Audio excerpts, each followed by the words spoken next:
Hey everyone, welcome to episode 284, Habit Stacking.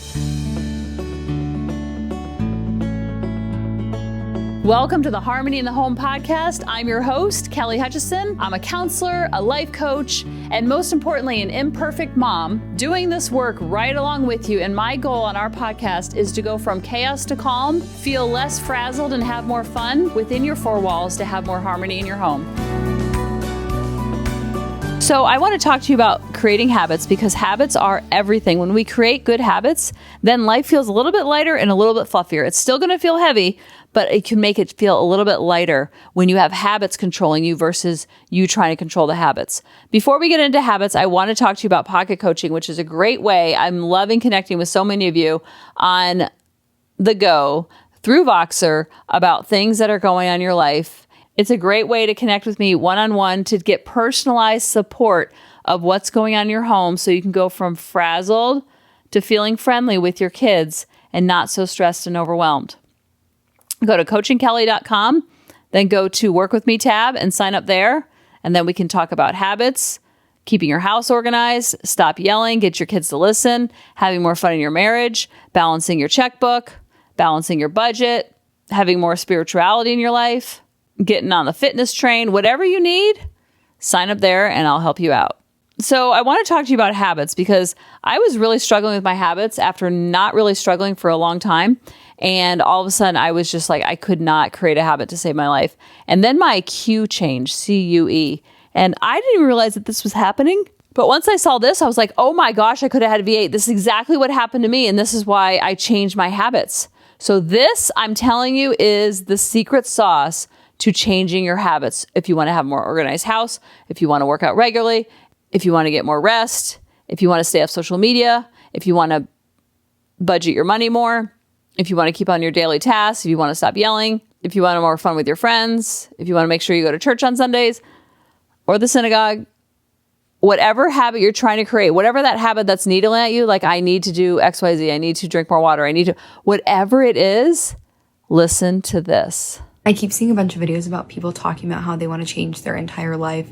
It's October, it's the last quarter of the year, and they want to start now so that it's easier for the new year. And I just wanted to share one thing that helped me completely transform every single area of my life, my relationships, my mental health, my physical health, my financial status. Every single thing in my life has gotten better because I learned how to create a habit. Now everyone's sharing these lists of, oh, I'm going to do this, this, and this. I'm going to start waking up early and doing this and that. Right now, everything that we do in life is a habit. So if we can understand how to change or create habits, we can literally do anything. We have full control over our life. Snoozing your alarm's a habit. Texting your ex-boyfriend's a habit. Choosing to have a sweet treat after dinner is a habit, which is kind of crazy, but everything we do is a habit, which is why you have to learn how to change one as well as learn how to create one. In a habit loop, you have a cue, a routine, and a reward, and it follows this cycle over and over and over until you create a habit. The cue could be something like a time or place. The routine's the actual habitual behavior, and the reward is what you're getting out of that habit loop. Now, the craziest thing about a habit loop is that the cue and the reward are linked. The routine's just something that we teach ourselves. When we get the cue, we really just want the reward. So we do the routine because that's what we've learned will get us there. So for example, say it's after dinner. That's the cue. And then the routine is to go get a sweet treat. And the reward is a spike of dopamine. So we have that little bit of happiness.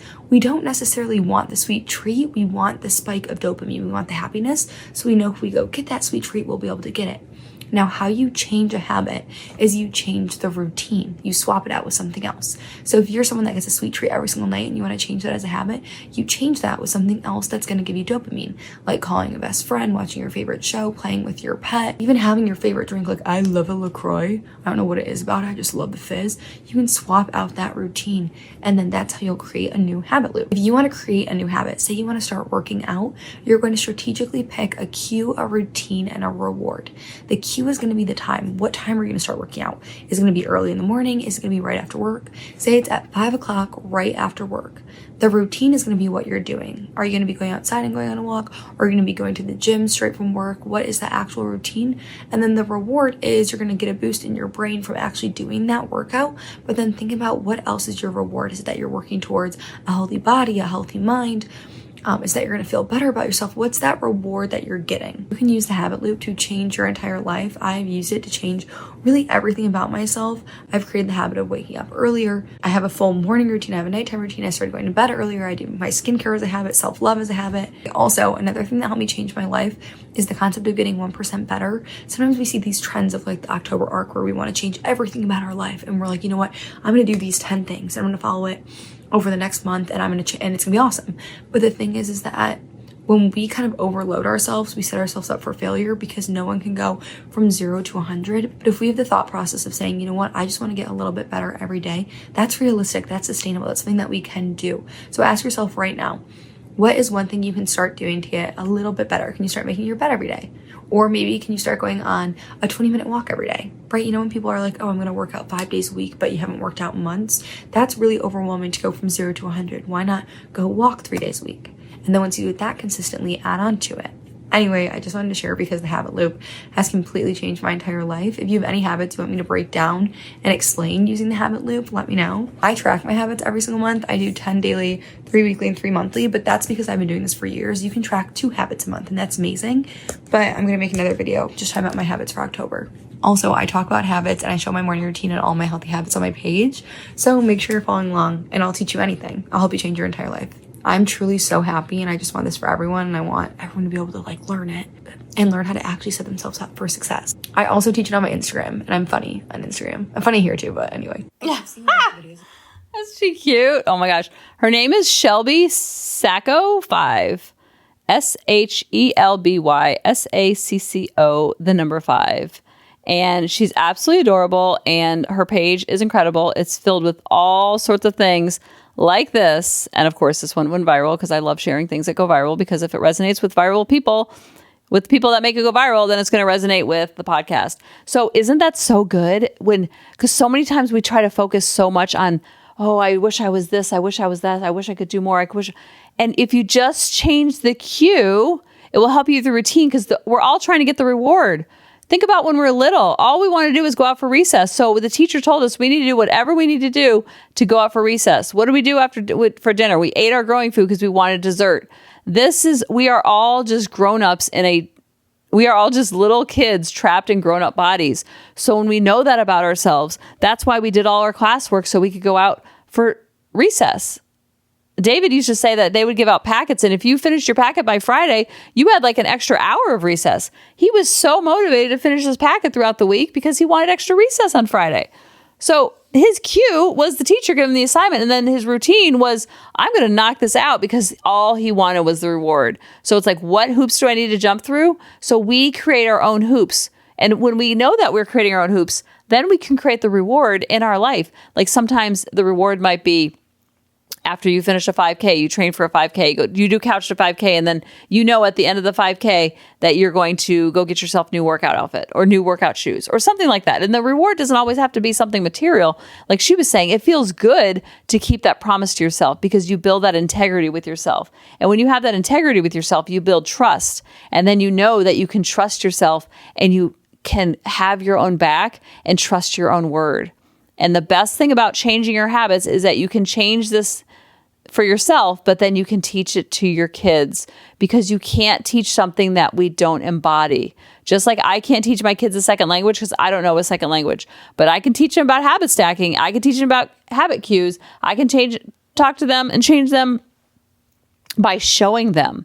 And one way that I just showed them recently was by finishing 75 hard, which was next to impossible, but I think I'm going to save that for next week, because it created such great habits. And that's exactly why 75 hard was created. People think it's to get in shape, or it's to read more, it's to drink more water, it's to get your blood pressure down. Those are all byproducts, but the real reason is for the habits that it creates. And then when you can do that for yourself, you can then teach it to your kids. And it doesn't always have to be with your words. It can be mostly with your actions. And when you have that happening from the top down, you create more harmony in the home. I love you guys, and I'll talk to you next week. Bye-bye. Hey mamas, thanks for listening. If you had any ahas, clicks, or those lightning bolt moments while listening, you have to check out my free parenting bootcamp, where we take all of this to the next level, and we try to create even more awakenings for ourselves so that we can connect more with our kids and never yell at them again.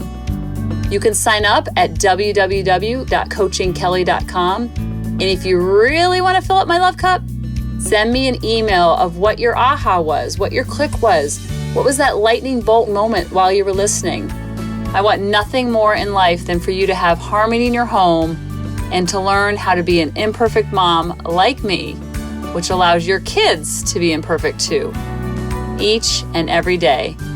Thanks for listening.